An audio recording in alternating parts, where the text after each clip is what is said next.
don't help at all? No. No, well, I can clean up. That's about all I can do, because I don't want to get in the way of perfection, because this woman's got it going. Before they were famous, these legends had names you'd never guess belonged to chart-topping icons.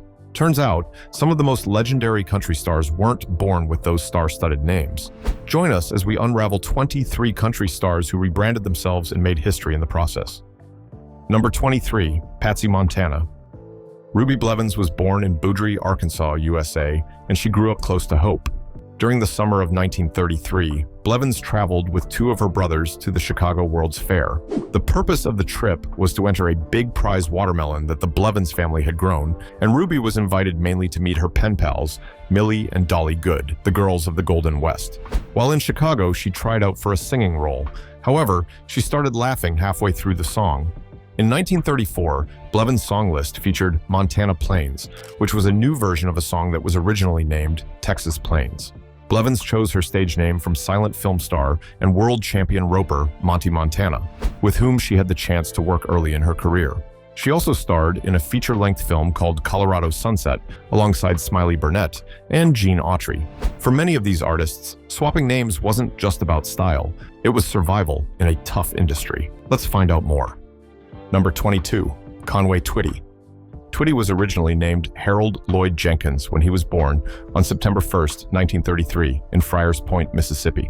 The Jenkins family has Welsh roots. He got his name from his great-uncle, who named him after his favorite silent film star, Harold Lloyd. As a teenager, he also preached at church revivals. A member of the Cimarrons suggested that Don Seat manage Jenkins, and Seat told Jenkins he needed a name that had star appeal. In 1957, Jenkins decided to adopt a stage name.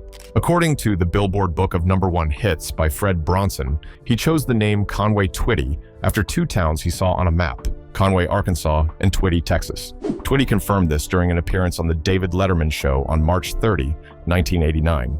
However, his manager, Don Seat, claimed that the name was actually suggested by his girlfriend long before Jenkins used it. After achieving some success with rock and roll music, Twitty thought about going back to his original name, Harold Jenkins, for his country music releases while keeping Conway Twitty for his rock and roll songs, but he ultimately decided to stick with country music in 1965 and kept his stage name. Number 21, Johnny Paycheck. Johnny Paycheck, originally named Donald Eugene Lytle, was born in Greenfield, Ohio. By the time he was 9, Lytle was already participating in talent contests. He began singing professionally at the age of 15. Johnny Paycheck was a well-known American country music singer and a member of the Grand Ole Opry. In 1980, Paycheck made an appearance on the PBS music show Austin City Limits, but during the following decade, his music career began to decline due to issues. In 1964, he legally changed his name to Johnny Paycheck, inspired by Johnny Paycheck, a prominent boxer from Chicago who once fought Joe Louis for the heavyweight championship, and not as a funny nod to Johnny Cash, as many people think. He first made the charts under his new name with the song A11 in 1965. Number 20, Kitty Wells. Kitty Wells was originally named Ellen Muriel Deason. She was a groundbreaking female country music artist from America. She shattered the glass ceiling for women in country music with her 1952 hit song, It Wasn't God Who Made Honky Tonk Angels, which also made her the first female country singer to reach the top of the U.S. country charts, turning her into the first female country superstar.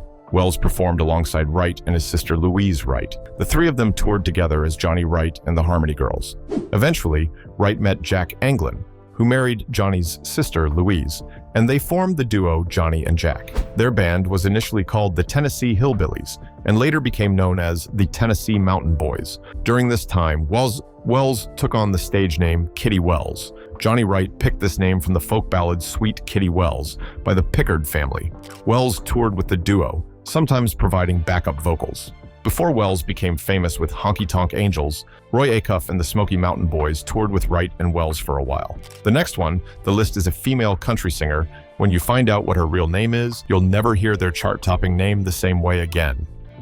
Number 19, Shenia Twain. Twain was born Eileen Regina Edwards in Windsor, Ontario, to Sharon, née Morrison, and Clarence Edwards. Her parents divorced when she was 2, and her mother moved to Timmins, Ontario, with her daughters. Sharon later married Jerry Twain, who was an Ojibwa from the nearby Matagami First Nation, and they had a son named Mark. Jerry adopted the girls and changed their last name to Twain legally. When Mark was just a toddler, Jerry and Sharon also adopted Jerry's baby nephew Daryl after his mother passed away. Due to Twain's connection with Jerry, the media has mistakenly reported that she is of Ojibwe descent. She has a status card and is listed on the official band membership list of the Temagami First Nation. In 1991, Twain received a recording contract offer in Nashville and sought immigration status in the United States.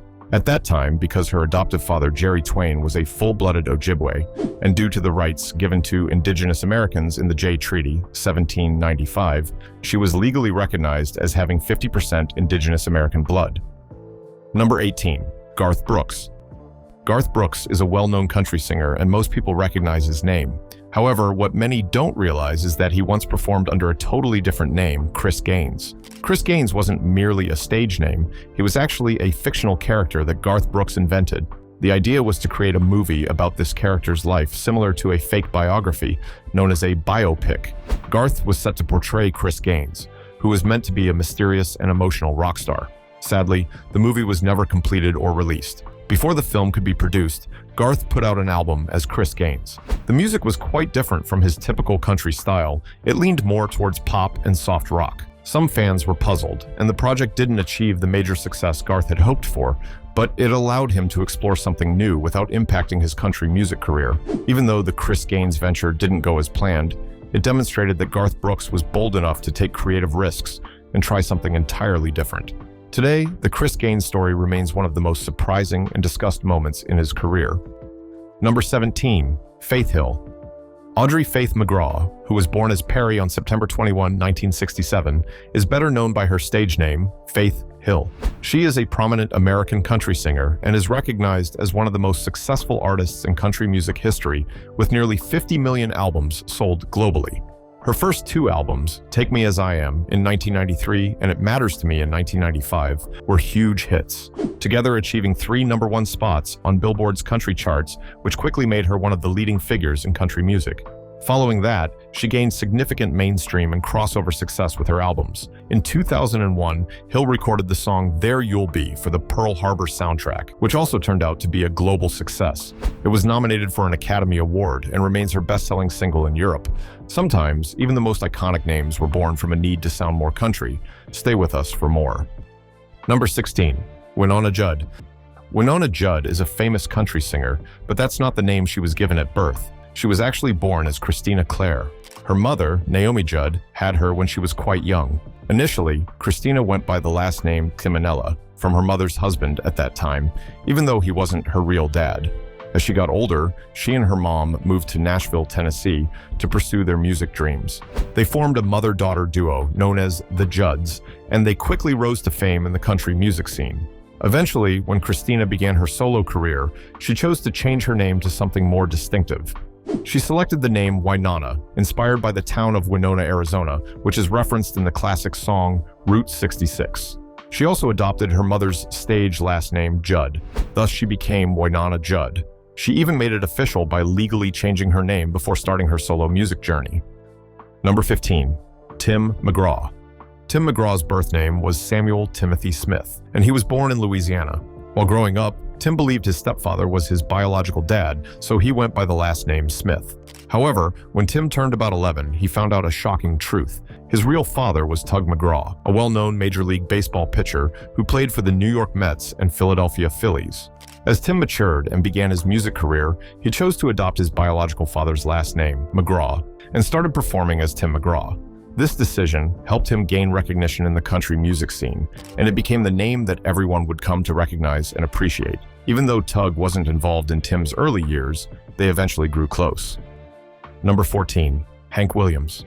Growing up in Alabama, Williams picked up the guitar from the African-American blues artist Rufus Payne. Both Payne and Roy Acuff had a big impact on his musical style. After he won an amateur talent contest, Williams kicked off his professional journey in Montgomery during the late 1930s, performing on local radio and at places like schoolhouses, movie theaters, and bars. He created the Drifting Cowboys backup band, which his mother managed, and he left school to focus entirely on his music career.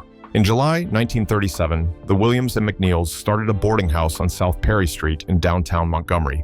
It was around this time that Williams chose to informally change his name from Hiram to Hank. That same year, he took part in a talent show at the Empire Theater and won first place, earning $15, which is about $300 in 2024, for singing his original song, WPA Blues. Number 13, Kacey Musgraves. Kacey Musgraves was originally named Casey Lee Musgraves. At the beginning of her music career, she considered using a different stage name. One of the names she experimented with was Casey Rose. This was a period when she was still discovering her identity as an artist. However, after a while, Kacey realized that she preferred not to use a stage name. She wanted to be genuine and authentic, just like the music she creates and performs. Therefore, she decided to stick with her real name, Kacey Musgraves. In the world of country music, being true to oneself and sharing your story is crucial. Fans tend to connect more with artists who are honest and heartfelt. By choosing to keep her real name, Kacey demonstrated her commitment to authenticity. This choice helped her forge a strong bond with her fans, and it aligned perfectly with the sincere and personal nature of her songs. Number 12, Travis Trit. Travis Trit wasn't born with the name that most fans recognize him by. His complete birth name is James Travis Trit. However, when he began his music career, he made a slight adjustment that had a significant impact. He chose to swap his first and middle names, going by Travis Trit instead of James Trit. This minor adjustment helped him to stand out. The name Travis Trit is catchy and easy to recall. It also features alliteration, which means both names start with the same letter and sound great together. In the busy country music scene of the 1990s, having a name that was strong and smooth helped him gain attention. So, while Travis Trit may seem like an ideal stage name, it actually originated from a clever and simple decision, using part of his real name in a more memorable fashion. Number 11, Reeba McIntyre. Reeba McIntyre was born as Reeba Nell McIntyre. In the beginning of her career, she considered using just her first name, Reeba, but later on she chose to keep her full name, Reeba McIntyre. With the assistance of her mother, she and her siblings created the Singing McIntyres, performing at local events and recording for a small label. Later, McIntyre attended Southeastern Oklahoma State University, aiming to become a public school teacher. However, in the early 1980s, her music started to gain traction with several top 10 country hits. Throughout the 1980s, McIntyre released 7 more studio albums and achieved 10 additional #1 country hits, including singles like One Promise Too Late, The Last One to Know, and the Grammy Award-winning Whoever's in New England. For women in country music, a name change was often a bold step toward being seen and heard. Let's find out the next person on the list. Number 10, Ella Langley. Elizabeth Camille Langley, born on May 3, 1999, is better known as Ella Langley. She is a country music singer-songwriter from Hope Hull, Alabama, and is signed to Sony Music Nashville and Columbia Records. Langley began her songwriting journey. Her debut single, Perfect, was released on May 24, 2018. But it, along with much of her early work, was later taken off streaming services. For the next 2 years, she performed at various bars and festivals across Alabama. In 2019, Langley moved to Nashville, Tennessee, where she got involved in the local songwriting scene and took part in many writers' rounds. During this time, she received support from independent country music platforms like Raised Rowdy and 65 South. Number 9, Kix Brooks. Kix Brooks was originally named Leon Eric Brooks III. He is a country music artist, actor, and film producer from the United States. He is most famous for being one half of the duo Brooks and Dunn and for hosting the radio show American Country Countdown. Before forming the duo, he was already a singer and songwriter, making it onto the Hot Country Songs chart twice. He also released an album with Capitol Records. For 20 years, Brooks and Ronnie Dunn made up Brooks and Dunn, but eventually, both of them started their own solo careers. After Brooks and Dunn, Brooks released a solo album called New to This Town. In 2019, Brooks was honored by being inducted into the Country Music Hall of Fame as part of Brooks and Dunn.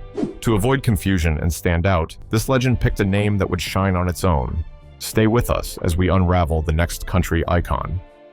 Number 8, Randy Houser. Sean Randolph Houser is a country music singer and songwriter from the United States. He has achieved more than 6 hits and has over 1 billion streams to his name. His album, How Country Feels, reached the top of the country radio charts with its title track, Runnin' Outta Moonlight, and Goodnight Kiss, which was also his first #1 as a songwriter. Additionally, he received praise for his strong performance of the top 5 hit and CMA Song of the Year nominee, Like a Cowboy. He signed with Universal South Records in 2008 and released the single Anything Goes. This song was also the title track of his debut album, which included his first top 5 hit, Boots On. In 2012, he transitioned to Broken Bow Records' Stony Creek imprint. He achieved #1 with How Country Feels, the title track of his third album, and with Runnin' Out of Moonlight in 2013. Number 7. Derks Bentley. Derks Bentley is a well-known American country music artist. He was born on November 20, 1975, in Phoenix, Arizona. His full name is Frederick Derks Bentley, but he decided to go by his middle name, Derks, as his stage name because it has a more distinctive ring to it. Derks relocated to Nashville, Tennessee, to pursue his ambition of becoming a musician. In 2003, he joined Capitol Nashville and put out his self-titled debut album. Both this album and his next one, Modern Day Drifter from 2005, received platinum certification in the US, while his third album, Long Trip Alone from 2006, earned a gold certification. In mid-2008, he released a greatest hits collection. Finally, his 10th studio album, Gravel and Gold, came out in February 2023. He is recognized for blending traditional country sounds with a contemporary flair. Derks is also devoted to his family and has a passion for flying planes. His fans appreciate his vibrant energy and authentic character. Number 6. Jenny Roll. Jenny Roll was originally named Jason Bradley DeFord, but is now known as Jelly Roll. Jelly Roll kicked off his hip-hop career after being influenced by artists like 3 6 Mafia, UGK, and 8 Ball and MJG. He began selling mixtapes from his car, starting with his first project, The Plain Schmear Tape, in 2003. This song contributed to the album Year Round by the hip-hop group SNO, where Jelly Roll was a member. In the following years, Jelly Roll put out numerous mixtapes and independent solo albums, collaborating with artists like Lil White, Struggle Jennings, Haystack, and Tech N9. His 2013 mixtape Whiskey, Weed, Women was initially titled Whiskey, Weed, and Waffle House, but the name was changed after Waffle House threatened legal action regarding their name and logo on the cover. The new cover included a cease and desist stamp instead of the restaurant's logo. In April 2024, Jelly Roll faced a lawsuit from a Pennsylvania wedding band named Jelly Roll for trademark infringement. The issue was eventually resolved outside of court. In June 2024, he was featured in the country music documentary Rebel Country. For this sentimental star, keeping it in the family gave his career a personal touch. Let's find out who this star is. Number 5. Hank Williams Jr. Randall. Hank Williams is better known as Hank Williams Jr. or Bocephus. He is an American musician and singer-songwriter. His music combines elements of rock, blues, and country. He is the child of the famous country artist Hank Williams. Williams started his career by following in his legendary father's footsteps, performing his father's songs and mimicking his style. His first appearance on television was in December 1963 on The Ed Sullivan Show, where he sang several songs linked to his father at just 14 years old. Later that same year, he appeared as a guest star on Shindig.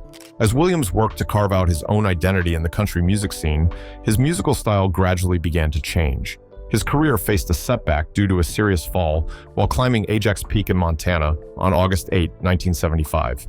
After a long recovery, he revitalized his career in both the country rock and outlaw country genres. As a multi-instrumentalist, Williams is skilled in playing various instruments, including guitar, bass guitar, upright bass, steel guitar, banjo, dobro, piano, keyboards, saxophone, harmonica, fiddle, and drums. In 2020, Williams Jr. was honored with an induction into the Country Music Hall of Fame. Number 4. Leanne Rimes. Leanne Rimes was born with a different first name. She's originally named Margaret Leanne Rimes Cibrian. She is a singer, songwriter, and actress from the United States. She first gained fame as a country music artist when she was just 13 years old and has since ventured into pop, contemporary Christian, and various other music styles. Leanne Rimes was born in Mississippi and grew up in Texas, showing off her amazing singing talent from a young age. Thanks to her parents, she started performing in different musical theater productions and local music competitions. With her dad, Wilbur, acting as her producer and manager, Rimes put out 2 independent albums when she was just a preteen. In 1996, she signed with Curb Records and released the single Blue, which hit the top 10 on the American Billboard Hot Country Songs charts. Her first album with Curb, also called Blue, became a huge success, going platinum 6 times and making her a well-known country artist. In 1997, Rimes made her way into pop music with the song How Do I Live, which turned out to be one of the best-selling singles of the 1990s. This song was part of her next album, You Light Up My Life, Inspirational Songs, which was certified quadruple platinum. She followed that up with the albums Sitting on Top of the World and Leanne Rimes, both of which went platinum. In the years that followed, Rimes released several pop singles for movie soundtracks, including I Need You and Can't Fight the Moonlight, the latter becoming a big hit all over the world. Many of these soundtrack singles were later included in the platinum-certified album I Need You. Number 3, Railen. Railen, whose full name is Railen Woodward, is an American singer and songwriter who competed on The Voice during its second season in 2012. Unfortunately, she was eliminated in the quarterfinals. Born and raised in Baytown, Texas, Railen developed a passion for music at the age of 15. She graduated from high school early in 2010. After receiving encouragement from a contestant on Team Adam who collaborated with her on songs, Railen auditioned for the second season of The Voice. She performed Hell on Heels by Pistol Annies, which is Miranda Lambert's group. Both Adam Levine and Blake Shelton expressed interest in having her on their teams, but she ultimately decided to join Team Blake. During the battle rounds, she sang Free Fallin' against Adley Stump and emerged victorious. However, her win sparked controversy, leading Blake to defend his decision in a Twitter feud. Citation needed. Railen then advanced to the live shows, where she performed Wake Up Call by Maroon 5 and She's Country by Jason Aldean, with the latter becoming her most popular cover on the show.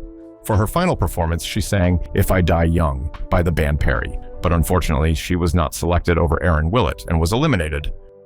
Number 2, Crystal Gayle. Crystal Gayle was born as Brenda Gayle Webb, and she is a well-known American country music singer famous for her hit song, Don't It Make My Brown Eyes Blue, from 1977. At first, Gayle shared the same management and record label as her older sister, Loretta Lynn. However, after several years without much success, and with encouragement from Lynn, Gayle chose to take a different path. She signed a new record deal and started working with Nashville producer Alan Reynolds. Her new style was often called middle of the road, MOR, or country pop, which was part of a larger trend among many country artists in the 1970s to reach a broader audience. As a result, Gayle became one of the most successful crossover artists during the 1970s and 80s, and she is also recognized for her long hair. It is said that Gayle began her career in the 1960s as a background singer in Lynn's band, although Gayle claims this never actually happened. Lynn assisted her in signing a recording contract with Decca Records in 1970. Number 1, Riley Green. Riley Green, whose full name is Jonathan Riley Green, was born in Jacksonville, Alabama. His love for country music came from his grandfather, Bufford. While attending Jacksonville State University, Green played as a Division I FCS quarterback on their football team. He also participated in the CMT reality show Redneck Island. In 2013, he released a self-titled EP, followed by more EPs in 2015, 2016, and 2017. In 2018, he joined the Big Machine label group.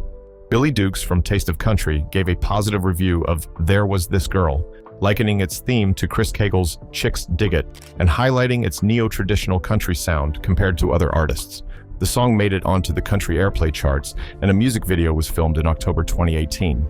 In April 2019, Green revealed that his second single, In Love by Now, co-written with Rhett Akins, Ben Hayslip, and Marv Green, would be released, along with a music video that was shot in Belize.